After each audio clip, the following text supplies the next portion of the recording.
Let's go to Canberra now and catch up with Bridget McKenzie. She's the National Senate leader. Thanks for joining us, Bridget. Good to be back in the big house, no doubt. Some degree of bipartisanship, I think, on display when it came to anti-Semitism in the country and condemning that. Yeah, absolutely. There were motions moved in both the House and the Senate today condemning anti-Semitism that we've seen in our suburbs. We've seen it increasing over the months. We've spoken about this many times, Chris, on your program. And we on the coalition side obviously saying enough time for words and symbolic rhetoric.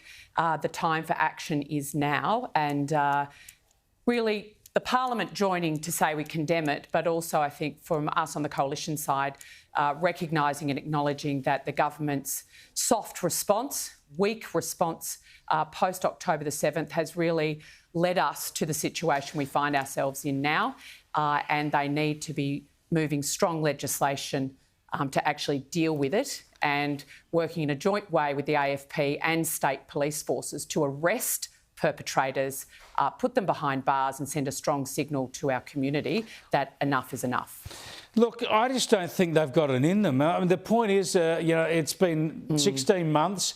We've seen just mealy-mouthed words, a lack of action from day one. And Anthony Albanese today is even sort of sounding sort of more in sorrow than anger. He should be angry about this. He should be threatening about this. He should be on the front foot about this. He won't even tell us now when he first found out about the explosives north of Sydney the other week. Yeah, Chris, you're exactly right. It's like they've had this sort of Rubicon moment, all related to politics, I might say, and the looming election over the summer holidays. And the rhetoric we heard in the chamber in the Senate today around the anti-Semitism, I would have loved them to be saying that post-October the 7th. Instead, you couldn't say anti-Semitism without saying Islamophobia out of the Labor Party's mouth for the last 16 months.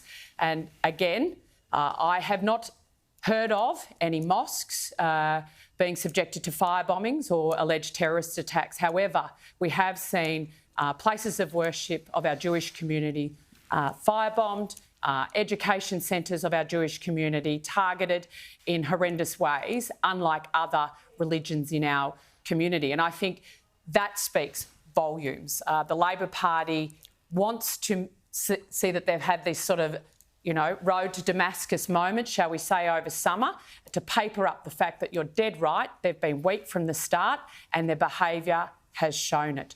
The PM doesn't have it in him. You know why? Because he doesn't believe it, Chris. Well, the reason why he can't stand up is it's not something he actually believes. A road to Jerusalem moment, perhaps, is what they're trying to suggest. But as you say, it really doesn't pass muster. I want to get on to energy, because I think there's been insufficient focus on this, because Labor, through Anthony Albanese and Chris Bowen in particular, have invested an enormous amount of political capital and an enormous amount of Australian taxpayers' money in this so-called green hydrogen revolution.